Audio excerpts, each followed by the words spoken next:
Hello everyone, welcome to test quiz. Test quiz में आपका स्वागत है। हमने स्टार्ट किया था पौधों का वर्गीकरण एवं कुलों का वर्णन। ठीक है, इस चैप्टर में हमने उसकी पद्धतियां और सिद्धांत तक पढ़ लिया था। अब आगे देखते हैं जो पुष्प होते हैं, जो पौधे होते हैं, जो पादप होते हैं, उनकी वानस्पतिक भाषा में वर्णन करने की विधि। ठीक है, कि उनको वानस्पतिक भाषा में, उसके लैंग्वेज में हम उसको कैसे उसको डिस्क्राइब कर सकते हैं, किसी भी पौधों को, पादप को, उसकी विधि देखेंगे, उसके मेथड देखते हैं। ठीक है, तो किसी पौधे का वैज्ञानिक रूप से वर्णन निम्नलिखित क्रम में होना चाहिए। ठीक है, अगर हम किसी पौधों का या फिर पादप का हम उसका वानस्पतिक भाषा में वर्णन कर रहे हैं, उसको डिस्क्राइब कर रहे हैं, तो उसके कुछ स्टेप्स होते हैं, कुछ क्रम होते हैं, तो उसको हमको फॉलो करना है। तो पहला है आवास, हैबिटेट लिखा है, मतलब कि वो जंगली पादप है, जंगली पौधे हैं, या फिर वो उस प्लेस पे या फिर उस स्थान पर अपने आप उगाए हैं, मतलब अपने आप है, मतलब कि प्राकृतिक रूप से उगे हैं, प्राकृतिक आवास है और उसे उगाया गया है। उगाया गया मतलब अपने आर्टिफिशियल उसको उगाया गया है उस जगह पे। आप कभी खेती करते होंगे, बगीचे में आपने उगाया होगा, तो इस टाइप के उसके आवास, जो पहला पॉइंट है हैबिटेट मीन्स यही होता है कि वो उसका आवास क्या है, उसको उगाया गया है या फिर प्राकृतिक रूप से उगे हैं या फिर वो जंगली है। ठीक है, दूसरा है यहाँ पे स्वभाव, माने हैबिट, उनका स्वभाव कैसा है, पौधों का, पादप का स्वभाव कैसा है। ठीक है, तो जैसे वो शाख है मीन्स हर्ब है, कि वो झाड़ी वाले हैं, कि वो वृक्ष हैं, कि ठीक है, कि छोटे छोटे पौधे हैं, तो ये सब क्या होते हैं उसके शाख, ये सब जो शाख, झाड़ी, वृक्ष, जो आरोही, जो एक्सेट्रा यहाँ पे दिया हुआ है, वो सबके स्वभाव है कि पौधों का, पादप का स्वभाव कैसा है। ठीक है, आगे बढ़ते हैं जड़। ठीक है, पौधों का जड़ देखते हैं, रूट देखते हैं, कि उसकी जड़ें जो है, रूट जो है वो मूसला जड़ें हैं, कि अप्रस्थानिक जड़ें हैं।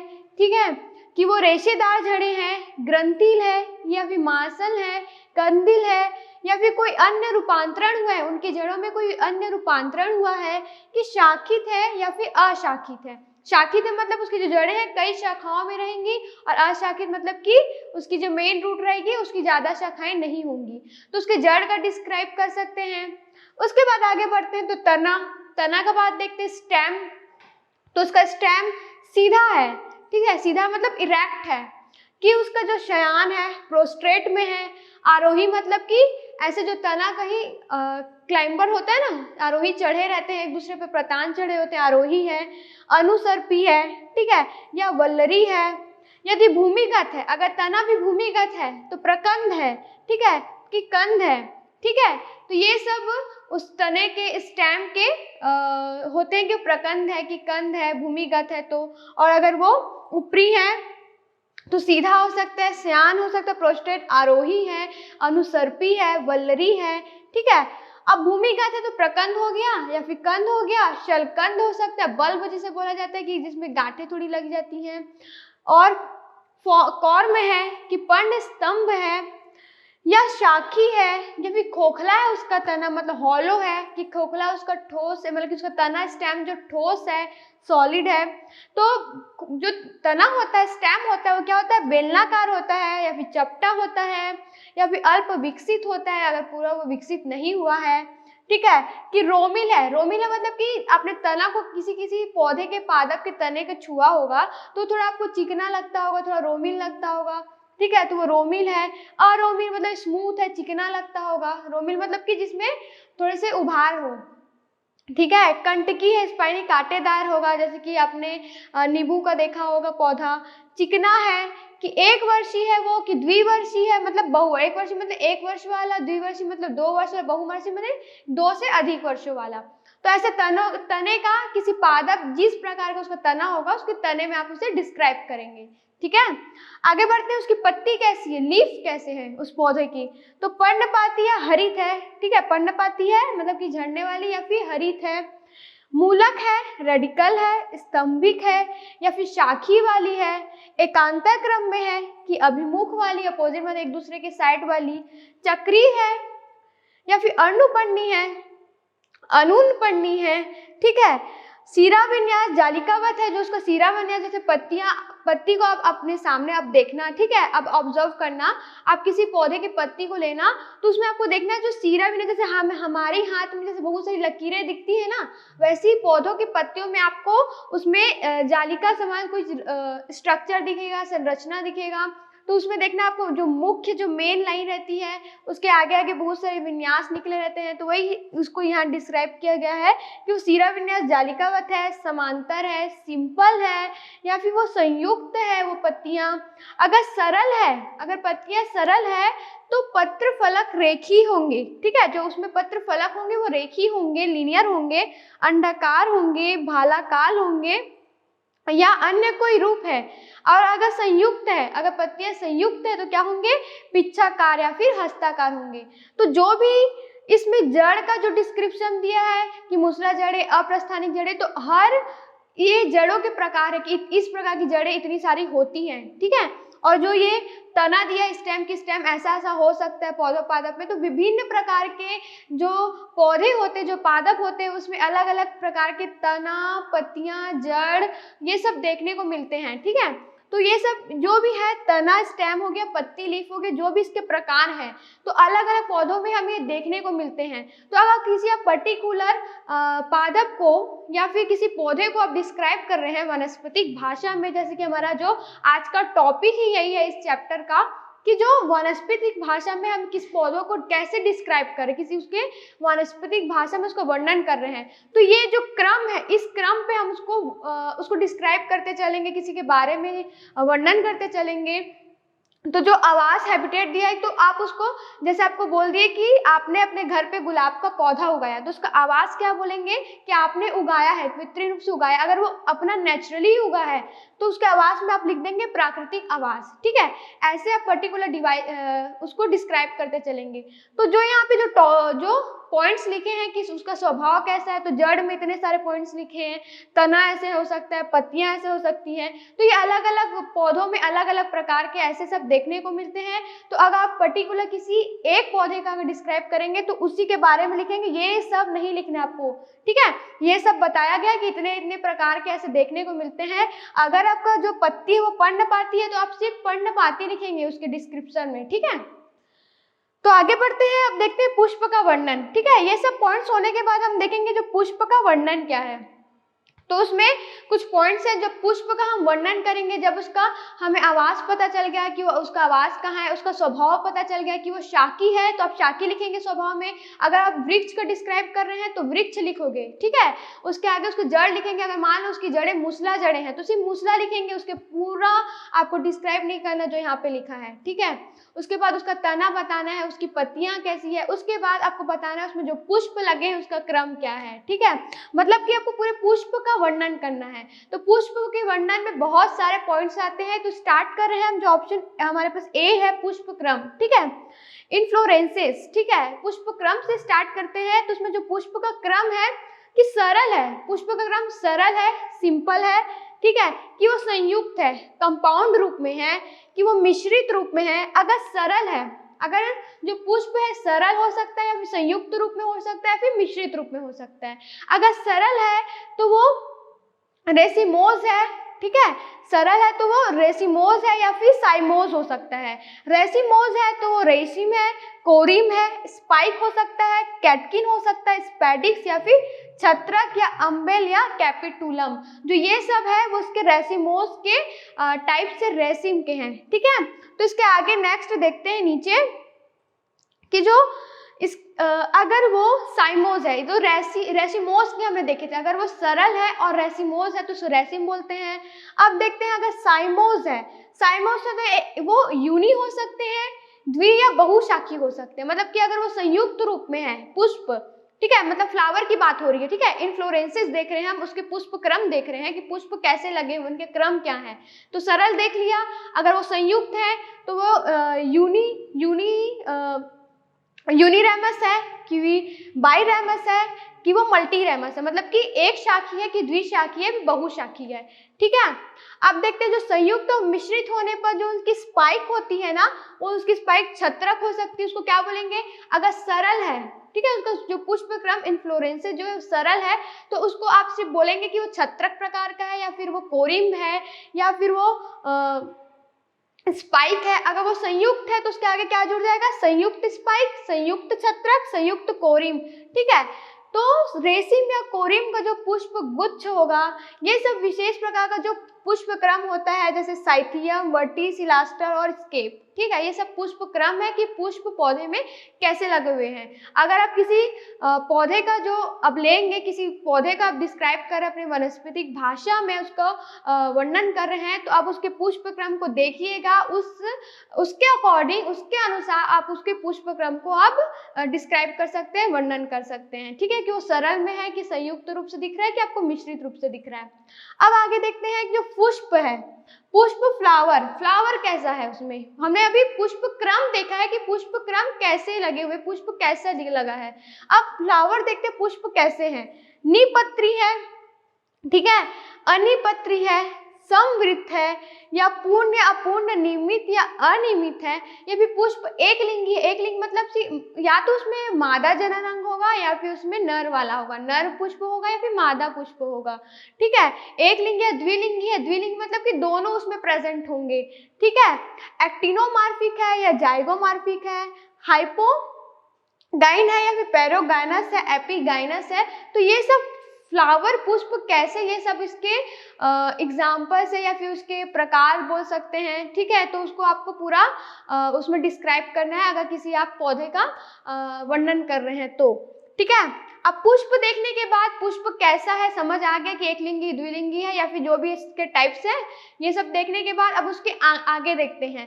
तो जो बी जो पुष्प फ्लावर है उसके अंदर हम देखेंगे कि उसका बाह्य दल पुंज। ठीक है, आप कोई भी फ्लावर देखते हैं, जैसे मदार का एग्जांपल लेते हैं, तो मदार के बाहर आपको जो उसके कैलिक्स देखते होंगे, बाह्य दल पुंज को बोलते हैं कैलिक्स। ठीक है, उसको मतलब कि बाह्य दलों की संख्या, जो बाहर के जो दल होते हैं, ठीक है, किसी भी फ्लावर की, किसी भी पुष्प के जो बाहर के तो दल रहते हैं उसकी संख्या को बोलेंगे बाह्य दलों की संख्या।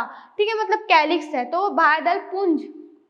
फिर वो पृथक है, मतलब अलग अलग लगे हुए हैं कि वो संयुक्त रूप से लगे हुए हैं उसके दल पुंज। ठीक है, वो हरे हैं, हरे कलर के दिख रहे होंगे तो हरे आप उसको डिस्क्राइब करेंगे। कोरोला या फिर उसका दल विन्यास देखेंगे तो बाह्य दल पुंज बेसिकली आपको किसी फ्लावर के पुष्प के बताना है कि जो उसके बाह्य जो दल हैं, ठीक है, उसमें उसकी दलों की संख्या बताना है और उसको आपको कौन सा कलर दिख रहा है, वो आपको रंग दिख रहा है, वो आपको बताना है। वो पृथक दली है, मतलब कि अलग अलग लगे हैं कि वो संयुक्त रूप से लगे हुए हैं। ठीक है, आगे देखते हैं उसके जो दल पुंज है, कोरोला, जिसे कोरोला बोला जाता है। अब बाह्य दल के अंदर के जो पेटल्स होंगे उसको हम बोलेंगे कोरोला, मतलब दल पुंज। तो उसके दलों की, इसमें भी उसके दलों की संख्या बतानी है कि उसके दल की संख्या कितनी है। वो संयुक्त दली है फिर युक्त दली है, मतलब कि वो संयुक्त रूप से आपस में पूरे उसके पेटल जो दल है वो जुड़े हुए हैं कि अलग अलग इंडिविजुअल लगे हुए हैं। ठीक है, उसके बाद उसके कोरोला की आकृति देखना है कि उसका आकृति कैसे दिख रहा है आपको, उसका रंग देखना है कौन सा कलर दिख रहा है। फिर कोरोला का जो आपका दल विन्यास देखना है कौन से विन्यास में लगा हुआ है। ठीक है, तो ऐसे आप उसको डिस्क्राइब करेंगे। फिर पुमंग देखना है, एंड्रोसियम। पुमंग मतलब कि जो नर जननांग वाला पार्ट होता है, नर का पार्ट होता है, तो उसमें पुंकेसरों की संख्या कितनी, नंबर्स कितने दिए हैं। पृथक है पुंकेसरी कि संयुक्त है, ये भी देखना है। एक संगी है कि द्विसंगी है कि वो बहुसंगी है। ठीक है, फिर युक्त कोशी है वो, ये भी देखना है कि वो निःसृत है कि दल लग्न है कि परिदल लग्न है। ठीक है, कि वो संलग्न है, वो द्विदीर्घी है कि चतुर्दीर्घी है, कि वो संलग्न है कि पृष्ठ लगन है। तो ये सब पुमंग एंड्रोसियम के बहुत सारे टाइप्स है कि पुमंग को डिस्क्राइब किया गया है। आप किसी भी पौधे का लेंगे तो उसको पुमंग को देख के आप उसको डिस्क्राइब कर सकते हैं। ठीक है, इसके आगे हम देखते हैं जायांग मतलब कि जाइनोशियम के बारे में। तो उसमें क्या बताना है, मतलब जो जायांग होता है वो मादा वाला पार्ट होता है, मादा जननांग का पार्ट है, तो उसमें उसको डिस्क्राइब करेंगे आप कि स्त्री केसरों की संख्या कितनी है। उसमें पुंकेसरों बताना था, इसमें स्त्री केसरों की संख्या कैसी है, वो मुक्तांडपी है कि युक्त तांडपी है, ठीक है, कि ऊर्ध्ववती है कि अधोवर्ती है अंडाशय उसकी, कि जो अंडाशय जो है वो एक कोष्ठी है कि बहुकोष्ठी है, ठीक है, उसके जो बीजांड है कि वो सीमांत है, स्तंभी है वो कि मुक्त केंद्रिकी है, ठीक है, भित्ति है या फिर आधारी या पृष्ठी है, ठीक है। तो ये सब उसके डिस्क्रिप्शन है उसके जायांग को डिस्क्राइब करने के लिए। तो आप अगर ध्यान से देखेंगे तो आपको ये सब डिस्क्राइब करना पड़ेगा।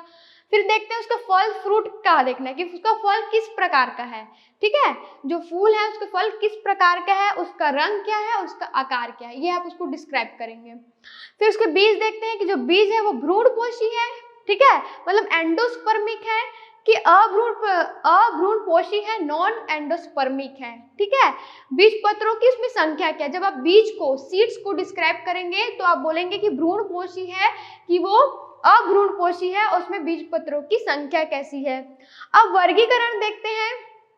दो हम लोग पहले जो पुष्प देख रहे थे, पुष्प क्रम हमने देखा है, इन्फ्लोरेंसेस, ठीक है, उसके बाद हमने देखा है जो पुष्प देखा कि पुष्प कैसे रहेंगे, पुष्प के अंदर ये जब जो जायांग तक बीज तक जो पॉइंट है वो हमने देखा। उसके बाद जो नेक्स्ट पॉइंट है वो वर्गीकरण का है। तो वर्गीकरण आप किस बेसिस पे करेंगे कि वो एक बीजपत्री है कि द्विबीजपत्री, द्विबीजपत्री मतलब कि डाइकॉट है कि वो मोनोकॉट है, ठीक है। फिर उसकी सीरीज कैसे है, उसके ऑर्डर कैसे है, वो किस फैमिली का है, कौन सी कुल का है, ठीक है। तो इस स्टेप से उसका वर्गीकरण करेंगे। उसका जो नेक्स्ट पॉइंट है पुष्प आरेख और पुष्प सूत्र, ये सब पुष्प का पौधों का डिस्क्रिप्शन करने के बाद अब हम देखते हैं कि उस पुष्प आरेख क्या है, उस पुष्प का सूत्र कैसे बनेगा।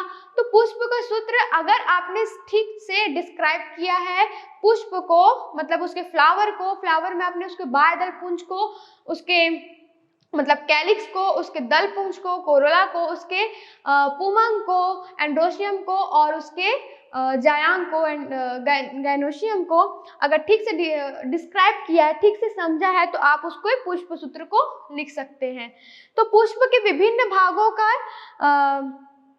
अध्ययन करने के लिए उसको ऊर्ध्वाधर काट लेते हैं, ठीक है। आप किसी पुष्प को नहीं, उसका ऊर्ध्वाधर जिसका काट का, उसके काट का ही स्टडी करके ही हम पता लगाएंगे।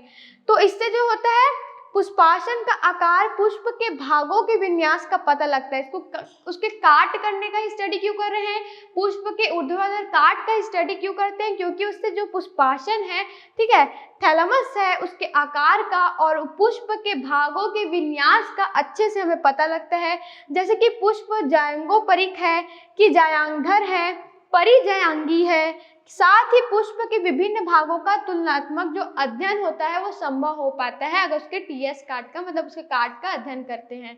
अब उसके नीचे आगे हम देखते हैं ये सब पुष्प आरेख, ये सब देखने के बाद कि देखो आपको ये सब पता चलेगा, ठीक है।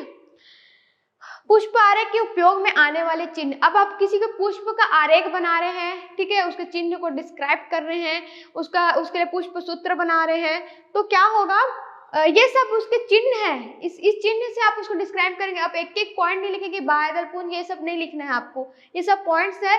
और उसका जो डायग्राम आरेख बनाएंगे तो इसी सब चिन्ह का, इसी सब साइन का आपको यूज करके, उपयोग करके उसका जो फ्लोरल डायग्राम है, जो उसको स्टडी करने के लिए जो फ्लावर का बना रहा था, आपको ये यूज करना है, ठीक है। तो मदर एक्सिस के लिए आप ऐसा यूज करेंगे, ठीक है। कैलिक्स के लिए आपको ऐसा यूज करना है, ये साइन सिर्फ चिन्ह में बता रही हूँ, ठीक है। कोरोला के लिए देखो कैसे टर्न हुआ है, ठीक है। कोरोला विथ नेक्ट्री के लिए कैसा दिख रहा है, ठीक है। स्टेमिनोड्स के लिए कैसे दिख रहा है, ठीक है। डाइथिकोस स्टेमन के लिए कैसा दिख रहा है, अगर वो मोनोथिकोस स्टेमन है तो कैसे दिख रहा है, फिर वो मोनोकैपेरली गैनोशियम है तो कैसे दिख रहा है, बाइकैपेरली गैनोशियम है तो कैसे दिख रहा है, नेक्टर से सिनरपस है तो कैसे दिख रहा है, सिक्रेटिंग डिस्क है तो इसको ऐसे बनाना है, ठीक है। मोनोएडिलिपस और एंड्रोशियम को ऐसे शो करेंगे, ठीक है, और साइनेथ्रस को वैसा शो करेंगे। तो ये जो भी है चिन्ह, वो साइन, वो सिर्फ फ्लोरल जो डायग्राम है, जो अनुप्रस्थ काट का जो स्टडी करेंगे, पुष्प आरेख बनाएंगे ना, अभी आगे है आपको इस सब का यूज करना है। अगर ये सब का यूज करके आपको फ्लोरा डायग्राम किसी पुष्प का, फूल का दे देंगे तो आपको फिर उसको पहचानना है कि ये कौन सा पुष्प है या फूल है। तो इसका यूज आप तो पहचानने के लिए भी करेंगे और इसका यूज आपको अगर दे देंगे ये मदार का फूल का ये पुष्प आरेख बनाइए या फिर इस फूल का बनाइए, तो आपको ये सब का यूज करके उसका पुष्प आरेख बनाना है। ये सब पुष्प आरेख मतलब कि ये शो करने वाले चिन्ह है, उनके साइन है। तो ये सब अगर दो टाइप के क्वेश्चन आएंगे इससे, ये सब चिन्ह का, ये सब पुष्प आरेख के जो चिन्ह है, साइन है, इसका एक तो फ्लावर उसका काट का एक ठोक बना देंगे, उसके बाद से पूछेंगे कौन से फ्लावर का है, तो आपको सबके बाहर कुछ ये सब पता रहना चाहिए, तो आप बता सकते हैं। और दूसरा क्वेश्चन ये आ सकता है कि ये पुष्प का नाम दे देंगे, आप इसका पुष्प आरेख बताइए। तो ये सब अगर आपको चिन्ह, ये सब साइन आते हैं तभी आप इसका यूज करके, उपयोग करके आप बता सकते हैं, ठीक है। तो अब इसके आगे देखते हैं, ये था पुष्प आरेख था, ठीक है। तो इसके जो आगे होगा उसको पुष्प सूत्र होगा, ठीक है। पुष्प आरेख देख लिए, पुष्प आरेख के चिन्ह देख लिए, साइन देख लिए, ठीक है। अब पुष्प आरेख देखते हैं। देखो जैसे मैंने आपको बताया ना कि ये सब चिन्ह का, ये सब साइन का यूज करेंगे, तो देखो ये जो फ्लावर दे दिया है कोई पुष्प का, तो उसको आपको शो कराना है, ठीक है। तो देखो ब्रैक्ट, अब ये साइन हमने देखा ना, ब्रैक्ट को कैसे करेंगे, ठीक है। फिर जो उसके जो बाहर वाले जो दिख रहे होंगे उसको बाह्यदल पुंज होगा, ठीक है। ये एक तो फ्लावर दे दिए हैं। अब मान लो आपके पास कोई फ्लावर है, जैसे मैंने आपको बताया, तो इस फ्लावर, ये फ्लावर है, वो उसके काट है, ठीक है। ये फ्लावर है जिसका आपको स्टडी करना है, जिसका आपको डिस्क्राइब करना है, जिसका वर्णन करना है आपको, ठीक है। तो उसको आप ऐसा काट लेंगे, ठीक है। उनका काट का ही हम स्टडी करते हैं, ठीक है। तो उसके ओव्यूल्स को देखो यहाँ शो किया गया है। तो इसको डायग्रामेटिक कैसे बनाएंगे, ऐसा जो हमने साइन पढ़ा है पुष्प आरेख का, ये पुष्प आरेख बना हुआ है ना, तो पुष्प आरेख में ऐसे ही नहीं बनाना है। पुष्प आरेख जो साइन दिया, जो चिन्ह दिया है, उसको यूज करके हमने पुष्प आरेख बनाया, इसलिए आपको अच्छे से स्टडी करना पड़ेगा कौन सा साइन किस चीज को शो करता है, ठीक है। देखो पेटल्स को शो किया है, तो पेटल्स क्या है, एक दूसरे से जुड़े हुए हैं, एक दूसरे से जुड़े हुए मतलब कंपाउंड है, आपको शो हो रहा है ना। फ्लावर देख के, पुष्प आरेख देख के आपको शो हो रहा है ना कि एक दूसरे से जुड़े हुए, मतलब कि क्या है, पेटल्स क्या है, एक दूसरे से जुड़े में संयुक्त दली है। स्टेमन्स देखो कैसे शो करें स्टेमन को, इससे अब पुष्प आरेख से आपको उसके नंबर्स भी पता चलेंगे, उनकी संख्या भी पता चलेगी। सेपल को देखो कैसे शो किए हैं, कार्पेल को कैसे शो किए हैं, ओव्यूल्स को देखो कैसे शो किए हैं, और ब्रैक्ट देखो कैसे शो किए गए हैं, ठीक है। तो अगर आपको पुष्प आरेख के चिन्ह अच्छे से पता है तो इस टाइप के जो क्वेश्चन है आपसे डेफिनेटली बनेंगे। तो आपको अच्छे से इसको समझना है कौन सा चिन्ह पुष्प आरेख का क्या शो करता है, तभी अगर आपको कुछ भी फ्लावर फूल दिया जाता है तो ही आप उसको अच्छे से डिस्क्राइब कर सकते हैं, उसको पुष्प आरेख बना सकते हैं। इससे बहुत इंपॉर्टेंट क्वेश्चन आते हैं और बड़े नंबर के ही क्वेश्चन आते हैं, ठीक है। अब देखते हैं पुष्प आरेख फ्लोरल डायग्राम कि आप कैसे बनाएंगे इसमें, ठीक है। जैसे जिस प्रकार किसी यंत्र के विभिन्न भागों को रेखा चित्र द्वारा प्रदर्शित किया जाता है, ठीक है, मतलब कि डायग्रामेटिक इसको प्रदर्शित करते हैं, ठीक उसी प्रकार, उसी तरीके से पुष्प आरेख द्वारा पुष्प के विभिन्न अंगों की संख्या, उनकी आकार, उनकी आकृति, उनके क्रम और पारस्परिक संबंध को शो करते हैं। जैसे हम किसी भी चीज को प्रेजेंट करने के लिए उसको फ्लोरल डायग्राम बना देते हैं ना, वैसे ही अगर आपको पुष्प को शो कराना है तो उसके काट को आप डिस्क्राइब कर रहे हैं, तो अगर आप पुष्प आरेख बनाते हैं तो उसका एडवांटेज क्या है, इससे हमें क्या पता चल रहा है, इससे हमें क्या ज्ञान मिल रहा है, ठीक है। इसको कुछ फायदा होगा तभी तो हम इसको यूज कर रहे हैं या फिर इसको स्टडी कर रहे हैं ना। तो इससे हमें क्या पता है, जो पुष्प है उसमें जैसे मैंने बताया कि उसके विभिन्न अंग, कौन कौन से अंग हैं, उसमें कौन कौन से अंगों की संख्या कितनी है, उसके नंबर कितने हैं, ठीक है, उनके आकार कैसे हैं, आकृति कैसी है, उनका रंग दिखने पे कैसा है, और उसके क्रम और उसका आपस में संबंध क्या है, ये सब का हमें पता चल जाता है, ठीक है, पुष्प आरेख से। पुष्प आरेख बनाने के लिए जो पुष्प कलिका या पुष्प का अध्ययन इस प्रकार किया जाता है कि जो उसका माध्य अक्ष पीछे की ओर और अगला भाग सामने की ओर हो, ठीक है। तो अब पुष्प आरेख बनाने के लिए क्या करते हैं, जो पुष्प कलिका है या फिर जिस पुष्प का हमें अध्ययन करना है, ठीक है, उसको क्या करते हैं हम, उसका माध्य अक्ष जो माध्य उसका काट करेंगे, पुष्प कलिका में पुष्प जिसका स्टडी करना है उसका माध्य अक्ष पीछे की ओर और जो उसका अगला भाग सामने की ओर हो, ठीक है। अब पुष्प की जो अनुदैर्घ्य काट लेकर उसके पुष्प के विभिन्न आकार और उसको क्या करते हैं, उसके बाद उसका काट को इस प्रकार करना है कि उसका माध्य अक्ष अंदर की ओर और जो सामने अगला है वो सामने की ओर हो। अब इस प्रकार से उसका काट लेना है कि उसके पूरे अंग और आकार जो क्रम है रंग है सब अच्छे से हमें शो हो और उसके पारस्परिक संबंध जो हो उसको हम अच्छे से शो करा पाए, ठीक है। पुष्प आरेख बनाने की विधि, ठीक है। अब पुष्प आरेख क्या है, पुष्प आरेख के चिन्ह देखें, साइन क्या है जिसको हमको शो कराना है पुष्प को, ठीक है। पुष्प आरेख होता क्या है, क्या एडवांटेज, क्यों उपयोग है, क्यों इसका स्टडी किया जाता है, वो भी हमने समझ लिया। अब देखते हैं जो पुष्प आरेख है उसके बनाने की विधि क्या क्या, किस विधि से किस मेथड से बना सकते हैं। तो सर पहले क्या करना है, जो माध्य अक्ष को पुष्प आरेख के ऊपर एक बिंदु द्वारा दिखाया जाता है, ठीक है। वो माध्य अक्ष को सिर्फ एक पॉइंट के एक बिंदु से ही हम उसको शो करते हैं। इसके बाद जो पुष्प के जो विभिन्न भागों को जिस प्रकार के वे काट में दिखाई देते हैं, अगर आप पुष्प को या फिर पुष्प कलिका को जिस प्रकार से काट करेंगे, ठीक है, उस काट में जिस टाइप से आपको दिख रहा है, जिससे शो हो रहा है उसी टाइप से आपको करते जाना है। तो उस टाइप से आरेखित करेंगे। ध्यान रहे कि जो विषम बादल होंगे, जो ऑड सेपल होंगे, सेपल बोला जाता है, वो माध्य अक्ष के सामने ही रहे, आपको ये ध्यान रखना है। जो आरेख के सबसे बाहर की ओर बाह्य दलपुंज को इसके अंदर और दलपुंज को बाह्य दलपुंज के अंदर, ठीक है। जो बाहर वाला जो भाग है उसको बाहर ही शो दिखना चाहिए। आप अगर काट कर रहे हैं तो बाह्य दलपुंज जो है वो बाहर का भाग है, तो बाहर की ओर, दलपुंज उसके अंदर की ओर, फिर जो पुमांग और जायांग होंगे और उसके दलपुंज के अंदर की ओर ही आए। आपको इस बात का ध्यान रखना चाहिए और इसी के साथ आप पुष्प आरेख को प्रदर्शित करेंगे, ठीक है। तो पुष्प के विभिन्न भागों को दिखाने के लिए अलग अलग चिन्हों का प्रयोग किया जाता है। जो चिन्ह हमने देखे हैं, तो ठीक है, चिन्ह में अगर आपने पुष्प आरेख के चिन्ह साइन में अगर आपने गड़बड़ी की, अच्छे से नहीं किया, तो आपका पुष्प आरेख गलत हो जाएगा। आपका जो डायग्राम होगा वो गलत हो जाएगा, ठीक है। तो पुष्प के विभिन्न भागों को दिखाने के अलग अलग चिन्ह का उपयोग किया जाता है, जो हमने पढ़ा है, ठीक है। तो परिदल और बाह्य दल और दलों को चाप द्वारा दिखाते हैं, ठीक है। उसको कैसे, चाप के द्वारा दिखाएंगे, जिसका मध्य भाग जो होगा उभरा हुआ होता है, ये एकांतरित रूप में प्रदर्शित किए जाते हैं। भीतर जो पुकेंसर होते हैं उसको वृत्ताकार रूप में शो करते हैं, वृक्का का परागकोश बनाकर आरेखित करते हैं। जायांग जो होता है वो अंडाशय के अनुप्रस्थ सेक्शन द्वारा एक वृत्त के रूप में प्रदर्शित किया जाता है, ठीक है। उसमें उतने ही कोष्टक बनाएंगे अब जायांग में कि जितने अंडाशय की काट में आपको दिखाई दे रहे हो। तो जैसे ही आपने अच्छे से अगर उसका काट लेते हैं तो जैसे आपको शो हो रहा है, कैसे काट लेना है वो मैंने बता दिया, फिर जैसे आपको शो हो रहा है वैसे ही आपको डिस्क्राइब करते चलना है, ठीक है। अब देखते हैं जो पुष्प आरेख बनाते समय पुष्प के विभिन्न अवयवों के चक्रों के पारस्परिक संबंध, जैसे वो संजन है।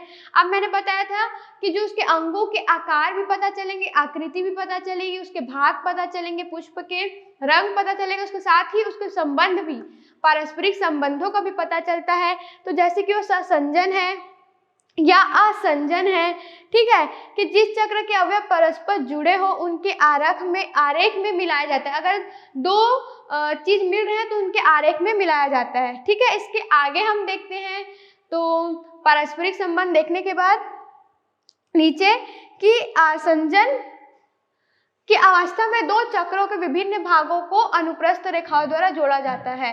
अगर आसंजन की अवस्था है, पुष्प में पारस्परिक संबंधों में आसंजन की अवस्था है, तो दो चक्रों के विभिन्न भागों को, दो चक्र के जो विभिन्न भाग होंगे उसके अनुप्रस्थ रेखाओं द्वारा जोड़ दिया जाता है, ठीक है। अब अवस्था में जो दलपुंज तथा पुमांग परस्पर सीधी रेखाओं द्वारा जोड़ दिए जाते हैं। जो दलपुंज रहते हैं और पुमांग को सीधी रेखा द्वारा जोड़ दिया जाता है, ठीक है। तो ये सब जो है आपको, जब आप पुष्प आरेख को अच्छे से स्टडी करेंगे, अच्छे से समझेंगे उनके चिन्ह को और किस चीज को, किस संबंधों को, उनके आपस को, तभी आप जब पुष्प आरेख से आपका क्वेश्चन आएगा या फिर पुष्प सूत्र से क्वेश्चन, पुष्प सूत्र में भी आपको अगर पारस्परिक संबंध जो होंगे उसको डिस्क्राइब करना है, उसको वर्णन करना ही है, तो परस्परी संबंध को आपको ध्यान में रखना है, ठीक है। तो दलपुंज और पुमंग में परस्पर सीधी रेखाओं द्वारा जोड़ दिया जाता है। अब पुष्प आरेख समझने के बाद हम पुष्प सूत्र लिख सकते हैं, ठीक है। तो पुष्प सूत्र फ्लोरल फॉर्मूला देखते हैं पुष्प का। तो पुष्प के विभिन्न आवर्तों को पुष्प आरेख के अतिरिक्त पुष्प सूत्र द्वारा भी प्रदर्शित किया जाता है, कि अगर जो जितने भी अवयव है, पुष्प के अंग है, पुष्प के भाग है, उसको आप पुष्प आरेख मतलब उसके डायग्राम से, फ्लोरल डायग्राम से तो शो कर सकते हैं। इसके अलावा फ्लोरल जो उसका फॉर्मूला है, मतलब पुष्प सूत्र है, उससे भी आप शो करा सकते हैं पुष्प सूत्र लिख के, ठीक है। तो इसके लिए आपको कौन से चिन्ह का यूज करना है वो यहाँ पे दिया हुआ है। तो ये होता है त्रिज्या सममित का, ठीक है, एक्टिनोमॉर्फिक का। अगर पुष्प त्रिज्या सममित कैसे दिख रहा है, वो एक्टिनोमॉर्फिक है, ठीक है। प्लस ऑफ परसेंट यहाँ पे जो यूज हो रहा है वो एक व्यास सममित है, जाइगोमॉर्फिक है, ठीक है, जो हमने पढ़ा था कि एक्टिनोमॉर्फिक है कि जाइगोमॉर्फिक है, ठीक है। ये क्या शो करता है, नर पुष्प की मेल है, मेल शो करेगा। ये क्या शो करेगा, मादा पुष्प की फीमेल है। अगर इसमें दोनों है, मतलब द्विलिंगी है पुष्प, उभयलिंगी या फिर द्विलिंगी है। नीचे देखते हैं, के मतलब बाह्यदल पुंज, पुष्प का बाह्यदल पुंज कैलिक्स शो करेगा, ठीक है, कैलिक्स शो करेगा। फिर जो सी होता है वो कोरोला को शो करता है, मतलब दल पुंज को शो करता है, ठीक है। के कैलिक्स को शो करेगा, बाह्य दल पुंज को, और जो सी होगा वो कोरोला को शो करेगा, ठीक है। फिर जो एंड्रोशियम जो पुकेंशियल पुमंग का भाग होता है वो एक ए शो करता है, और जी क्या आता है, जायंक का गायनोशियम को शो करता है, ठीक है। तो पुष्प सूत्र है। इसके आगे हम देखते हैं नेक्स्ट नीचे कि उसके पुष्प सूत्र क्या है। तो जायांक तक हमने पढ़ लिया, ठीक है। अब इसके आगे देखते हैं कौन चीज क्या शो करेगा। अब जैसे मैंने आपको पुष्प सूत्र बताया कि उसके चिन्ह क्या है, तो उसको आप कैसे यूज करना है वो मैं अभी बता रही हूँ। तो प्रत्येक चक्र या आवर्त के अवयवों की संख्या उसके चिन्ह के आगे लिखी जाती है। अगर आपको बाह्य दल पुंज 5 दिख रहा है तो बाह्य दल पुंज को हम के से शो कर रहे हैं, मतलब कैलिक्स को के से शो कर रहे हैं। तो 5 आपको बाह्य दल पुंज दिख रहा है पुष्प में, तो के आगे आप 5 लिखेंगे। तो पहले लाइन में वही लिखा है कि अवयवों की संख्या उनके चिन्ह के आगे लिखी जाती है, मतलब कि आपको के 5 लिखेंगे, ठीक है। उसके बाद अगर आपको जो कोरोला है, कोरोला मतलब कि दलपुंज है, अगर उसको 4 दिखते हैं तो C4 लिखेंगे, ठीक है। तो जो आपको जितने नंबर में दिखेंगे, जितनी संख्या में दिखेंगे, जो भाग जो अंक, तो उसको आपको इसको लेटर लिखना है, जो चिन्ह मैंने बताया है पुष्प सूत्र का, ठीक है। उस चिन्ह को लिखेंगे, जितना नंबर आपको दिख रहा है, जितनी संख्या, उसको उसके आगे लिखेंगे, ठीक है। इसके बाद क्या है, जैसे बाह्य दलपुंज में 5 बाह्य दल है तो उसको क्या लिखेंगे, K5 जो मैंने बताया। इसी प्रकार अगर किसी आवर्त के अवयव जुड़े हो तो संख्या को कोष्टक में रखा जाता है। अब आवर्त के जो अगर 2 अवयव हैं वो आपस में जुड़े हो तो उसको आप ब्रैकेट में लिखेंगे, कोष्टक में लिखेंगे। किसी आवर्त के अवयव एक से अधिक श्रृंखलाओं में हो तो उसके चिन्ह के आगे जोड़ रूप में रखा जाता है, ठीक है। अगर आवर्त के अवयव एक से अधिक श्रृंखला में आपको देखने के मिल रहे, उसके अंग एक से अधिक श्रृंखलाओं में दिख रहे हैं, तो उसके चिन्ह के आगे जोड़ मतलब प्लस लिख दिया जाता है, ठीक है। जैसे कि यहाँ ब्रैकेट में लिखा गया है ना, तो ब्रैकेट में उसके अवयव ये 2 जो है, 2 अवयव जुड़े हुए हैं, इसलिए उसे ब्रैकेट में लिखा गया है, ठीक है। और इन दोनों में जो श्रृंखला एक से अधिक बढ़ते जा रही है, इसलिए इसमें प्लस प्लस प्लस लगा दिया है। मतलब सी मतलब कोरोला को, दलपुंज को शो कर रहे हैं, वो बहुत सारी श्रृंखलाओं में है, इसलिए इन लोगों के बीच प्लस प्लस धन का चिन्ह लगाया गया है, धन का चिन्ह लगाया गया है। और ब्रैकेट इसलिए शो कर रहे हैं क्योंकि उनके अवयव जो है वो आपस में जुड़े हुए हैं, ठीक है। तो किन्हीं 2 आवर्तों के बीच आसंजय दिखाने के लिए उनके ऊपर चाप खींची जाती है। आसंजय मतलब कि पारस्परिक संबंध में आसंजय संजन पढ़ा है ना, तो अगर आसंजय दिख रहा है तो उसके आगे आप क्या करेंगे, जो चाप खींच दी जाती है, चाप खींच दी जाती है। जैसे कि आपको कोरोला और जो एंड्रोशियम, ठीक है, मतलब दलपुंज और उसके पुमंग में आपको दिख रहा है आसंजय, तो आप उसके ऊपर चाप खींच देंगे, ठीक है। जायांग की स्थिति जी के ऊपर या नीचे रेखा खींच कर निरूपित किया। जो जायांग रहेगा जाइनोशियम होगा, जाइनोशियम जी से डिनोट करेंगे, जी से प्रदर्शित करते हैं जायांग को, तो जी के नीचे अंडरलाइन या फिर उसके ऊपर अंडरलाइन, मतलब ऊपर या फिर नीचे उसकी रेखा खींच दिया करेंगे। जैसे कि ऊर्ध्ववर्ती अंडाशय है, अगर जो पुष्प का अंडाशय अगर ऊर्ध्ववर्ती है तो जी के नीचे रेखा खींचेंगे, और अधोवर्ती अंडाशय दिख रहा है पुष्प का तो जी के ऊपर प्रदर्शित करेंगे। तो ये जो पॉइंट्स है बहुत ही ज़्यादा इंपॉर्टेंट पॉइंट्स है, बहुत ही ज़्यादा ध्यान में रखने के लिए। अगर आप किसी पुष्प को, किसी फूल को डिस्क्राइब कर रहे हैं, अगर आपको किसी भी पॉइंट में मिस्टेक होती है, गड़बड़ी होती है, तो पूरा पुष्प सूत्र ही गलत हो जाएगा। ठीक है, तो आपको इस छोटे छोटे पॉइंट को भी ध्यान रखना है कि उसका अंडाशय भी अगर उधरवर्ती है तो आपको नीचे लाइन खींचना है जी के, और अगर अंडाशय अधोवर्ती है तो जी के ऊपर प्रदर्शित करेंगे। तो जैसे कि अब पुष्प सूत्र हमने बताया, ठीक है, तो पुष्प सूत्र को जैसे आपने समझा है, उसके चिन्ह को, उसके साइन को, तो वैसे ही आप इसको, जैसे कि मैंने बताया है, वैसे ही आपको डिस्क्राइब करना है उसके पुष्प सूत्र को। ठीक है, के से लिख देंगे आप उसको, के से क्या, बाह्यदल पुंज की संख्या लिखेंगे, सी से कोरोला की संख्या लिखेंगे, दलपुंज की संख्या आपको जितनी दिखेंगी, ए मतलब कि एंड्रोशियम, ठीक है, जो पुमंग की संख्या दिखेगी, और जो जी से जायांग की संख्या जो दिखेगी वो शो करेंगे। जैसे कि यहाँ पे एक पुष्प सूत्र लिख के आपको पूरा डिस्क्राइब कर दिया गया है। ठीक है, तो मतलब कि इसका साइन मैंने क्या बताया, अगर पुष्प आपको त्रिज्या सममित है तो आपको ये देखना है। ठीक है, त्रिज्या सममित पुष्प को आप देख रहे हैं, K5 है, मतलब कि पुष्प में बाह्यदल पुंज की संख्या कितनी है, K5 है, 5 है, तो K5 लिखा है, कैलिक्स 5 लिखा है। C मतलब दल पुंज होता है, दल पुंज कितना, ब्रैकेट में 2, मतलब कि दोनों जुड़े हुए हैं, तो दोनों जुड़े हुए हैं इसलिए ब्रैकेट में यूज किए हैं, 2 लिखे हैं, मतलब 2 है। दलपुंज की संख्या, कोरोला की संख्या कितनी है, 2 है। उसके अंदर पुमंग की संख्या कितनी है, पुमंग को ए से एंड्रोशियम को डिनोट करते हैं, पुमंग की संख्या 5 दी गई है, तो ए के आगे 5 लिखा गया है। इन दोनों के बीच संबंध है, आसंजय की स्थिति है, इसलिए इसको चाप द्वारा प्रदर्शित किया गया है। सी और ए को कोरोला और एंड्रोशियम के बीच, मतलब पुमंग और दलपुंज के बीच को। फिर आगे देखते हैं जायांग की स्थिति कैसी है, तो जायांग के नीचे लाइन खींचा गया है, मतलब जायांग अंडाशय कैसा है, ऊर्ध्ववर्ती है, इसलिए उसके नीचे रेखा खींचा गया है। जायांग की संख्या कितनी, नंबर कितने हैं, तो 2 है, इसलिए 2 यहाँ पे लिखा गया है और ब्रैकेट किया गया है, मतलब जुड़े हुए हैं। तो ऐसे आप पूरे पुष्प को ऐसे उसको समझ के डिस्क्राइब कर सकते हैं, उसके एक एक चिन्ह, उसके साइन को, पुष्प सूत्र का आप ऐसे उसको पूरे पुष्प सूत्र बना सकते हैं। तो इस पुष्प सूत्र से पता चलता है कि जो पुष्प है वो त्रिज्या सममित है। त्रिज्या सममित मतलब कि यहाँ पे हमने ऐसे जो साइन दिया वो त्रिज्या सममित है, इसका पता चल गया। ठीक है, अगर आपको पुष्प सूत्र भी दे दिया जाता है कि ये पुष्प सूत्र है, इस पुष्प सूत्र से आपको क्या क्या पता चल रहा है, किन किन बातों का पता चल रहा है, कौन कौन से अवयव है, उनके पारस्परिक संबंध क्या है, उनकी संख्या कितनी है, तो ये सब आपको इसको दे के भी आपको डिस्क्राइब करना पड़ सकता है। ठीक है, ऐसा क्वेश्चन भी आता है। तो पुष्प सूत्र से पता चलता है कि जो पुष्प है वो त्रिज्या सममित है, ये साइन देख के आपको पता चल जाएगा। द्विलिंगी है, कैसे पता चला है, क्योंकि उसमें ए एंड्रोशियम मतलब पुमंग भी है, जी गैनोशियम मतलब जायांग भी है। जिसमें बाह्यदल और पृथक बाह्यदली है, ये भी पता चल रहा है कि जो बाह्यदल और पृथक है, क्योंकि ब्रैकेट में नहीं दिया गया है। दल संयुक्त दली है, क्योंकि ब्रैकेट में दिया है, दोनों जुड़े हुए हैं, तो दल क्या है, संयुक्त दली है, ये भी पता चल रहा है। जो 5 पुमंग कितने दिए, 5 पुमंग दिए गए हैं। जो दल लग्न है वह जो जायांग है वो क्या है, द्विअंडपी है, मतलब 2 दिया है। जायांग की संख्या क्या दी है, 2 दिया, मतलब द्विअंडपी है, युक्तांडपी है। ठीक है, ब्रैकेट में दिया है, मतलब युक्त है, वो युक्तांडपी है। और अंडाशय जो है ऊर्ध्ववर्ती है, क्योंकि उसके नीचे लाइन लिखा गया है।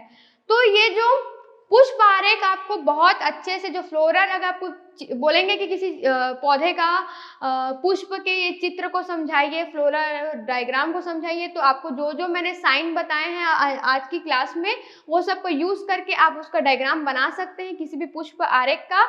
अगर आपको पुष्प आरेख दे देता है और बोलता है कि इसको समझाइए, तो आप उससे समझा सकते हैं। दूसरा इसमें है पुष्प सूत्र फ्लोरल फॉर्मूला, उसके भी साइन हमने देखे हैं, तो वो साइन का यूज करके आप पुष्प सूत्र बना सकते हैं। तो उसमें आपको एक एक पॉइंट को ध्यान में रखना है। अगर आपको पुष्प सूत्र दे दिया जाता है, ऐसा क्वेश्चन दे दिया जाता है कि आप उसको डिस्क्राइब कीजिए, तो आपको एक एक पॉइंट को डिस्क्राइब करना है स्टार्टिंग से कि त्रिज्या सममित है, तो उसके जो बाह्यदल पुंज है तो उसमें कितनी संख्या है, संख्या के साथ वो कैसा है, बाह्यदल पुंज कैसा है, पृथक दली, संयुक्त दली, सब आपको डिस्क्राइब करना है। फिर उसको कोरोला दल पुंज की संख्या कितनी है, तो आपस में दोनों पुमंग और उसका क्या संबंध है, तो वो कैसा है, संयुक्त दली की वो भी पृथक दली है। एंड्रोशियम बताना है, जो अंडाशय जो जयांग है वो ऊर्ध्ववर्ती है या फिर वो अधोवर्ती है, उसके नीचे लाइन करके डिस्क्राइब करेंगे। द्विअंडपी है कि कैसा अंडाशय है। तो ये सब आपको जितने सारे इंपॉर्टेंट पॉइंट्स है, अगर आप किसी का पुष्प आरेख या मतलब फ्लोरल डायग्राम या फिर पुष्प सूत्र फ्लोरा फॉर्मूला बताते हैं, तो आपको इन सब पॉइंट्स को ध्यान में रखना पड़ेगा, तभी ये सब जो चीजें हैं इनसे बहुत ही इंपॉर्टेंट क्वेश्चन आते हैं, ठीक है। और ये जो पूरा जो आज का जो टॉपिक है वो किसी भी पौधे को डिस्क्राइब करना, मतलब वानस्पतिक भाषा में आप कैसे उसको वर्णन कर सकते हैं, उसके एक एक पार्ट्स को, जैसे स्टार्टिंग से उसका आवास कहाँ है, कैसी जगह पे उगा हुआ है, वो उगाया गया है कि नेचुरली उगा है, उसका स्वभाव कैसा है, मतलब वो शाख है, वो झाड़ी है या फिर वृक्ष है कि क्या है, ठीक है। फिर उसका जड़ कैसा है, उसका तना कैसा है, उसकी पत्तियां कैसी है, उसके बाद हम पहुंचे उसका फूल कैसा है, फूल में उसका पुष्प क्रम देखे हैं, पुष्प क्रम में उसकी उसको पुष्प देखा, पुष्प भागों की संख्या देखी, उसका वर्गीकरण देखा, उसके बाद उसके पुष्प आरेख देखा। पुष्प आरेख मतलब कि पुष्प के पूरे अवयवों को समझाने के लिए पुष्प सूत्र देखा। तो ये सब पूरे आप पौधों को डिस्क्राइब वर्णन करने का वानस्पतिक भाषा में ये सब पॉइंट्स को ध्यान में रखते हैं। और पुष्प आरेख और पुष्प जो फॉर्मूला है, सूत्र है, वो बहुत ही इंपॉर्टेंट क्वेश्चन है। तो आपको जो इनमें से जितने भी पॉइंट्स थे उसको सबको ध्यान में रखना है, तो ही आपसे इसके क्वेश्चंस बनेंगे, ठीक है। अगर आपकी थोड़ी भी गड़बड़ी होती है तो पूरा पुष्प सूत्र और उसका पुष्प आरेख जो आप डायग्राम बनाएंगे वो भी गलत हो जाएगा, ठीक है। तो आज की क्लास में यहीं तक। इससे रिलेटेड जो भी आगे के टॉपिक्स होंगे उसको हम आगे की क्लास में देखेंगे। तब तक के लिए stay blessed, stay home, thank you.